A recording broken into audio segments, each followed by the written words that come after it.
Hello, a very good evening and a very warm welcome to our Facebook Live session for all dear parents. And today we are having this live session to discuss a very important topic on the feeding difficulties that our children on autism spectrum disorders they face. So, why do our children have feeding difficulties and how can we help them in a better way is what we are going to talk about in our today's session. So we all know feeding issues are very common in children with autism spectrum disorders and they can be very stressful for the child and for the family at the same time. So it's very important that we provide help to our child and we are there with different ways and means to overcome these feeding issues. It can be a slow process, a slow journey, but the reward is a very good health for our child and the flexibility of having different kinds of food. So, yes, we are going to talk about how we can help reduce the feeding difficulties and how we can overcome and motivate our children to eat good and healthy and a variety of food. So, feeding behavior, we all must understand, depends on the person's developmental status, on their medical health. How are they medically? Are there any medical factors to it? How is our body mechanics like? What is? Are there any sensory issues? So there are various factors which impact a child's feeding habits. So, when we talk of food, we generally have a sight of food, the smell of food, the taste of food, and sometimes we touch the food also. Some foods are very crunchy, so we get sound also of the food. So, feeding can be a can involve a lot of sensory system, and our children with autism spectrum disorders have a lot of sensory processing difficulties due to which they can have various feeding difficulties. So it's very important again to differentiate whether it's a sensory origin, which sensory processing difficulties, which are causing difficulty for the child or causing feeding difficulties for the child, or sometimes there could be just simple behavioral problems as well during the meal time. And then the child just simply leaves and wants to go and play. Now, if the child gets to play, the child would want to do that behavior again and again, leave food and go and play. So, again, there can be medical causes, there can be how our oromotor system is involved, there can be sensory processing issues, there can be behavioral problems. So, all these things are involved when we talk of feeding issues and feeding difficulties. Now, research has already shown and given us some statistics which says that 69% of our children with autism spectrum disorder are unwilling to try new food items. And about 46% of them have some rituals surrounding their eating habits. They want to eat the same food, the same way it needs to be served, and the consistency had to be same. It can't be more granular or maybe very thin. So the consistency of the food again can be very difficult to maintain. So feeding problems in a child can both be stressful for the child and the parent again. And as a parent, we are always worried whether we are able to provide the right kind of nutrients and calories that our child need for their proper growth and development. So yes, it's important that we address these concerns one by one and what we can do to help our child eat well. Now, there are some very important red flags that we need to keep in mind when we are talking of the feeding difficulties. That is, if your child is not growing up well, like the child is not gaining weight, or if there are signs of poor health, there can be certain nutritional deficiencies which can again impact the development of a child. Or if the child is very selective, eats only a certain kinds of foods, fewer foods in their diet, or they have some mealtime behaviors which are causing stress. So all these concerns, if you notice, you must seek support and help from a professional and ask them what can be done to manage these. Now, when we look at feeding difficulties, we must not forget that a lot of children on autism spectrum disorders have GI disturbances. They can have a lot of retching, vomiting. Sometimes they may have increased stool frequency. They can be constipated at time.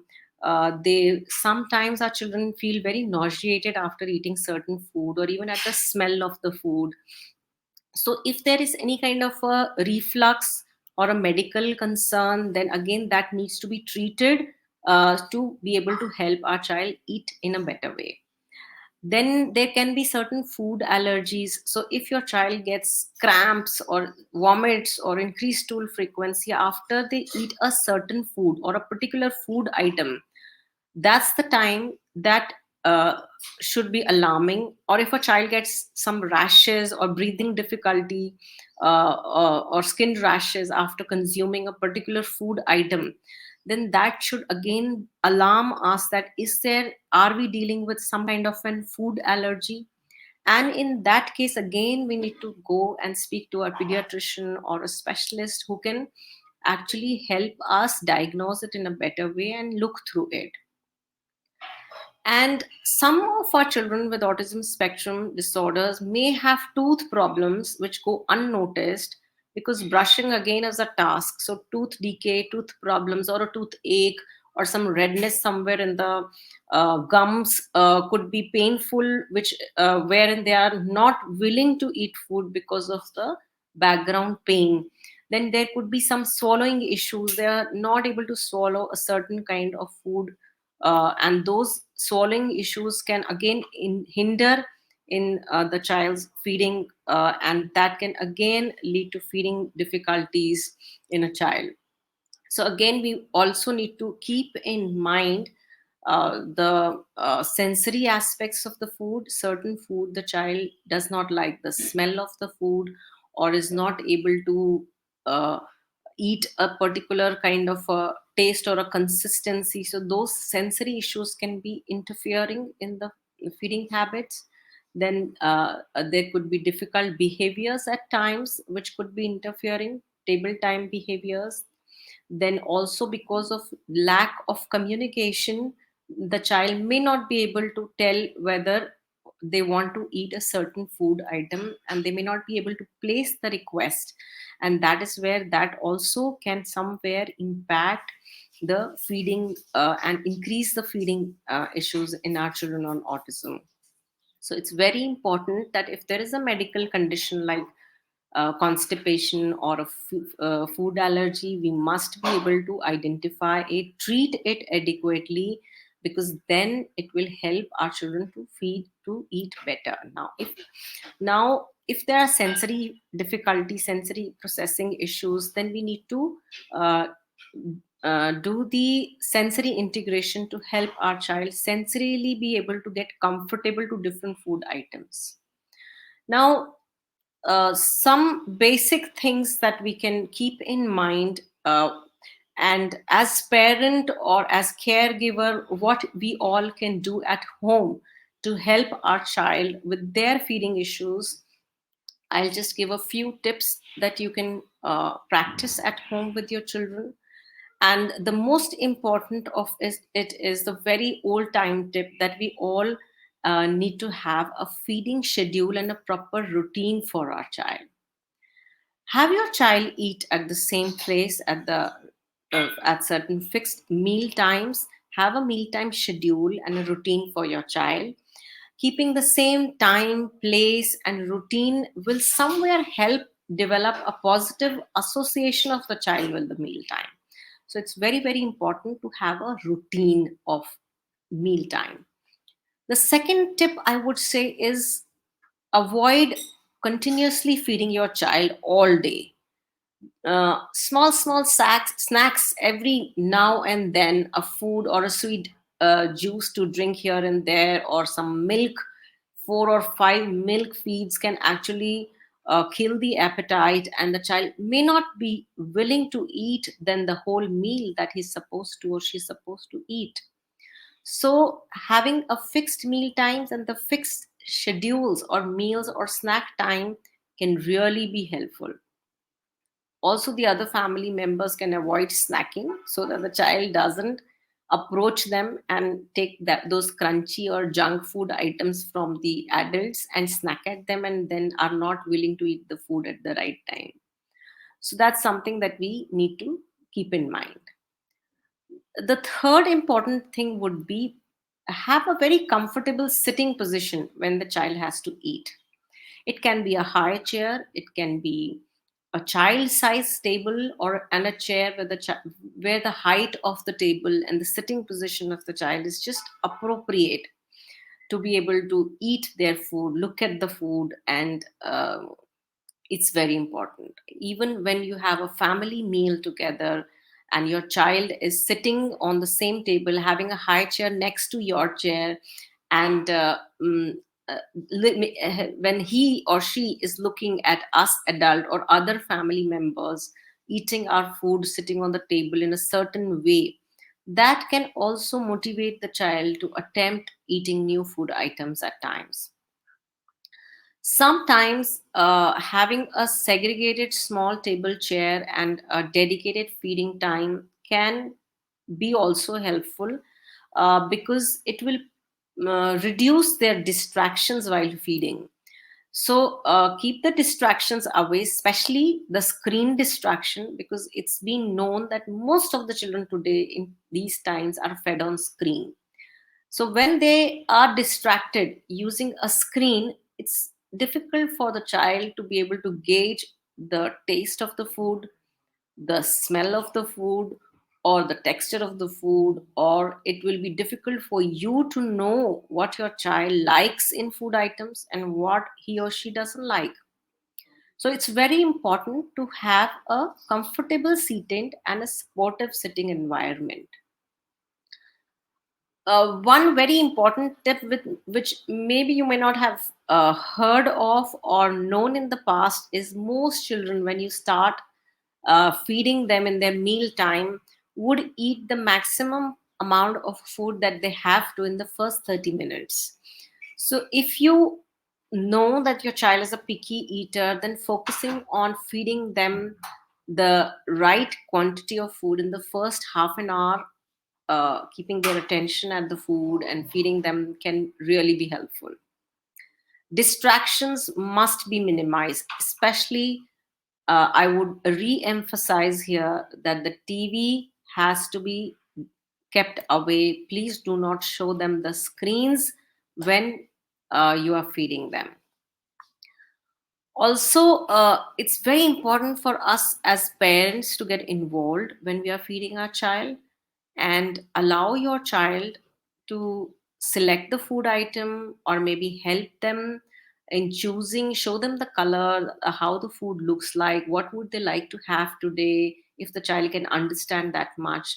So then involving them in the meal preparation can also be a very good way for them to be motivated to eat that food.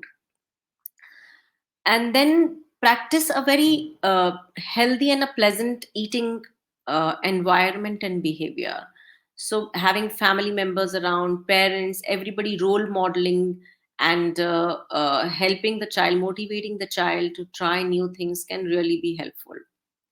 Sometimes you can use reward for positive behaviors. If you offer child with a new food item and the child, uh, of all their restrictions, attempts to try that food item, you must reward them with an applaud or a sticker or a small star on their hand as a reinforcer that wow, you did a great job by trying this new food item. So that motivates them to try and attempt something new the next time. Sometimes at meal times you may observe a lot of negative behaviors, like child may start spitting or throwing the food, or may start taking it out from their mouth like that. So all these behaviors can be ignored, because if you give more attention to these behaviors, they tend to do it a little more because they're getting that attention from you. So, ignoring and diverting from the negative behaviors is a good idea with small kids. Also, one more thing that you can keep in mind is when you are uh, feeding your child, you can keep 2 to 3 food items, have 3 or maybe 4 food items, where at least 2 food items are those which are of the liking of the child, and one food item you can select which is new and you want your child to attempt eating that particular item. So that ways, if the child is not really liking the new food item, they can continue or they can have what they like, and the child won't go hungry, and that time, meal time, won't get lost for us. So sometimes presentation, a very beautiful way of presenting the food, can really get your child's attention. So you must have seen a lot of times our mothers and our mummies would decorate the food, or with a ketchup they may make a smiley on the roti, or with the jam they would sometime make a funny face on our chapati, and we then want to eat that chapati. So those presentations, those little things, um, in how we present the same food, can actually be enjoyable, and can be fun for the child, and may motivate the child to try and eat that food item. So I hope these are some of the tips that you can keep in mind and try and attempt using these tips and help your child with the feeding issues and feeding abilities. um, and sometimes I would say that us role modeling the right behavior and being with the child, helping the child eat and try new things, um, can be very helpful, and they can at times be more motivated to enjoy their food. So these are some of the tips I believe which can be very helpful for the parents. They can use these tips to help their child with their feeding difficulties. And if you have any questions, any queries that you come across when you are feeding your child, especially our children on autism spectrum, they do have a lot of feeding issues. So that's something that we can um, address now as well as later on also. So if you see this Facebook feed at a later occasion, please feel free to put up the questions. We'll try and answer most of your queries here. And so, some of the questions that are very commonly asked or had come to me before we started this session was, one of the parent asked me, why does my child prefer to eat processed foods instead of eating fruits and vegetables? So processed foods are mostly bland. So the carbohydrates that they eat, they are often bland, like strong colors, taste, and smells. So they may also have a strong crunchy taste to it. So that crunch is something that the child likes. The sense of that crunch and the sound of that crunch, like eating a chips or a kurkura, is something that crunch that the child likes. So they tend to eat those. And with fruits and vegetables, they have a lot of colors and smell. So that can be a sensory factor which may be interfering in the child's preference to select the food. So that's how sometimes the children, they don't want to eat a typical healthy food like fruit and vegetable as compared to a processed food. So there again, we need to, when we use all the tips that we have discussed earlier, we can mm, try and introduce them to a new food item slowly and steadily, and maybe small multiple exposures, not really forcing them on the first instance only to eat the whole new food item that has been introduced. You can just keep that in the plate, let them get used to the sight of the food, gradually let them get used to the smell of that particular food item, and then maybe they, once they're a little accustomed sensorily, their anxiety would be less, and they may just attempt the food items. So you shouldn't lose hope when we are saying don't lose hope. Keep attempting, keep trying new food items. And so that ways you can actually help your child eat a variety of food items also. um, I guess I would stop here with the, and you may have your questions in the chat box or in the comments of the live chat, and we'll try to address them as in when possible and in the best possible way. Thank you everyone for being there on this live chat. Um, and Stay tuned in for more such small tips from our side on various issues. Every time we'll touch upon a new issue and challenge which the parents face, especially for our children on autism spectrum disorders. And these tips can hopefully be of help for the parents. Thank you so much.